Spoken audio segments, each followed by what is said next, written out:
नमस्कार. शोध अंतर्मनाचा कथासंग्रह. लेखक श्रीकांत मोरे. कथा 18वी. खरा धर्म. सकाळची वेळ. सावकार न चुकता गावदेवीच्या लक्ष्मी मातेच्या मंदिरात जाऊन पूजा करत असत. त्याचा नित्यनियम ऊन, वारा, पाऊस, थंडी कधीही चुकत नाही. आजूबाजूच्या पंचक्रोशीत रघु सावकार लक्ष्मी भक्त म्हणून प्रसिद्ध असतो. आज सावकार लक्ष्मीसाठी साडी चोळी आणतो. सावकाराची पूजा होईपर्यंत गावचे सर्व लोक वाट पाहत थांबलेले असतात. सावकाराचा पूजेचा कार्यक्रम झाल्यानंतर सावकार पायऱ्या उतरून घरी जात असतानाच मुनीम धावत येतो. मालक, आपली कन्या खूप आजारी आहे. बाईसाहेबांनी ताबडतोब घरीच बोलवले. सावकार धावत पळत घरी पोचतो. घरामध्ये पाहतो तर गेल्या 3-4 दिवसापासून आजारी असलेली कन्या गौरी आज तर अंथरुणाला खिळून पडलेली दिसते. आजूबाजूला घरातली सर्व मंडळी उभी असतात. गावचे देशपांडे डॉक्टर सावकाराला पाहताच बाजूला घेऊन जातात. धीर गंभीर आवाजात म्हणतात, अहो, गौरी नेमकी कशाने आजारी आहे हे माहीत नाही. तिचा ताप उतरत नाहीये. शहराकडे तिला घेऊन जायला पाहिजे. सावकार सगळ्या परिस्थितीचा आवाका घेतात आणि लगेचच शहरातल्या मोठ्या दवाखान्यात जाण्याचा निर्णय घेतात. देशपांडे डॉक्टर शहरातल्या डॉक्टरांना चिठ्ठी लिहून देतात. सगळेजण सावकार, गौरीची आई, मुनीम, 2-4 माणसं लगोलग शहरातील डॉक्टरांकडे जाण्यासाठी निघतात. दवाखान्यात गौरीला ऍडमिट करून सुद्धा प्रकृतीमध्ये फारशी सुधारणा होत नसते. गौरीची आई सावकाराला म्हणते, अहो, गावच्या देवीला, लक्ष्मी मातेची तुम्ही एवढी पूजा करता, न चुकता प्रसाद नैवेद्य दाखवता. तुमचं काय चुकलंय? देवी आई अशी का बरं रागावलीये? आज गावच्या देवीचा पुजारी रघुनाथ सावकारांकडे येतो. तो देवीचा अंगारा, प्रसाद घेऊन आलेला असतो. खूप काही औषधोपचार करूनही फरक पडलेला नाही. म्हणून सावकार पुजारी बाबांना म्हणतो की असं करा, गावच्या देवीला सहस्त्र भोजनाचा नवस आपण करूया. पुजारी त्यांना होकार देतात. म्हणून इकडे सावकार घरातील सारेच चिंताक्रांत पाहून काहीतरी हालचाल करावी या विचारात असतात. आज खूप दिवसानंतर गौरीच्या प्रकृतीत थोडासा सुधार होऊ लागलेला दिसतो. गौरी डोळे उघडून आई, वडील सगळ्यांना ओळखू लागते. डॉक्टर सांगतात, आता धोका टळलाय. ही सगळी परमेश्वराची कृपा. आपण आणखीन 8 ते 10 दिवस काळजी घेणं खूप गरजेचं आहे. सावकार मनातून समाधानी होतो. चला, गौरीची तब्येत आता सुधारायला लागली. गावच्या लक्ष्मी आईची सेवा आपल्याला उपयोगी पडली. गौरीची आई सावकाराला म्हणते, आता देव जे काही तुम्ही करत राहिला आहे, आपलं राहिलं आहे, ते आपण पूर्ण करूया. इकडे पुजारी बाबांचा निरोप येतो. लवकरच आपण देवीचा उत्सव जवळ आला आहे. आपण देवीला महावस्त्र अलंकार आणि सहस्त्र भोजन करूया. गौरी आता ठणठणीत बरी होऊन घरी येते. गौरीची आई गौरीला जीवापाड जपत असते. आज गौरी मोठ्या खुशीत आनंदाने घरभर नाचत असते. इकडे सावकार त्याच्या नेहमीच्या व्यापात पुजारी बाबांचा निरोप विसरून जातो. तो त्याच्या सावकारी व्यवसायामध्ये पारंगत असतो. पण कोणताही मोठा खर्च करायचा म्हटलं की त्याच्यातला कंजूसपणा जागावायचा. गौरीची आई सुद्धा सावकाराला 2-3 वेळा या गोष्टीची आठवण करून देते.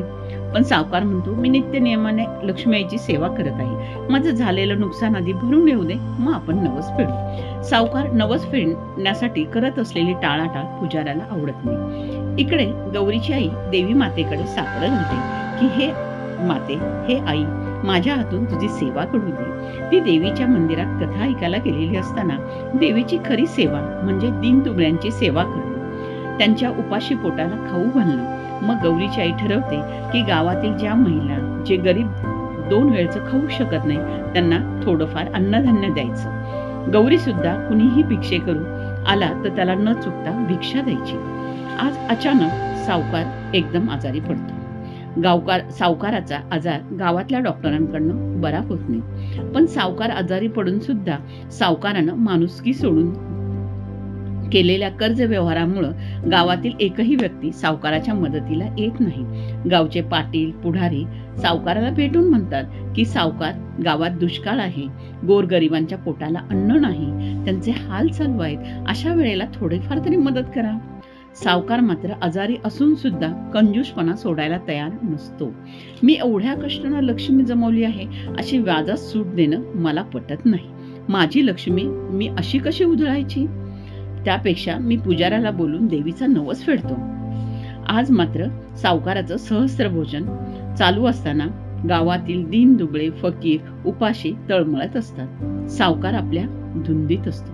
गावातील काही शेतकरी सावकाराच्या जाचामुळे अतिशय व्याकुळ झालेले असतात. इकडे गौरीची आई आणि गौरी मात्र सावकाराला समजून सांगतात, आपण खऱ्या अर्थानं देवीचा नवस फेडायचा असेल तर ज्या शेतकऱ्यांकडनं तुम्ही व्याजाने लक्ष्मी जमा केली आहे ती त्यांना परत करा. त्यांच्या पोटाला अन्न द्या.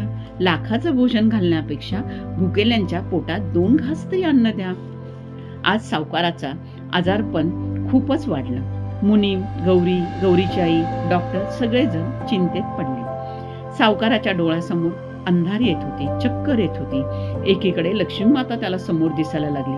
ती सावकाराला सांगत असते, तू मला भोग चढवू नकोस, मला सहस्त्र भोजन नको, मला लक्ष भोजनही नको, पण काळ्या आईसाठी राबणाऱ्या भूमिपुत्रांच्या पोटाला 2 अन्नाचे घास दे. दुसऱ्या बाजूला फकीर स्वप्नात सांगत असतो, तू मला चादर चढवू नकोस, मला चालेल, पण थंडीनं काकडणाऱ्या शेतकऱ्यांच्या अंगावर तू चादर टाक, त्यांना प्रेमाची शाल घाल. एकीकडे फादर त्याला समोर येऊन सांगत असतो, आयुष्यात सगळ्यात मोठं पाप तू केलंस, ज्यांना काही नाही त्यांची तू सेवा कर. बेशुद्ध अवस्थेत सावकार मोठमोठ्याने कधी लक्ष्मी आई, कधी फकीर, कधी फादर, कधी असं असंबंध बडबडत असतो, ओरडत असतो. आज गावचा पाटील हैबतराव झालं गेलं विसरून डॉक्टर देशपांडेंना म्हणतो की सावकार कसंही वागत असला तरी आपण काय माणुसकी सोडली नाही. जे काही त्यांना औषध उपचार करायचे तर ते त्यांना तुम्ही द्या. त्यांना शहरातल्या डॉक्टरांना घेऊन जायचं असेल तरी त्यांना द्या. आणि हे सांगत असतानाच गावकऱ्यांना पाटील म्हणतात की आपण सावकाराच्या प्रकृतीला उतार पडावा म्हणून गावच्या गोरगरीब वस्तीला शेतकऱ्यांना अन्नधान्य वाटप करूया. गौरीची आई आणि गौरी त्यासाठी पुढाकार घेतात. आज सावकाराची तब्येत हळूहळू बढण्यापासून कमी होते आणि तो शुद्धीवर यायला लागतो.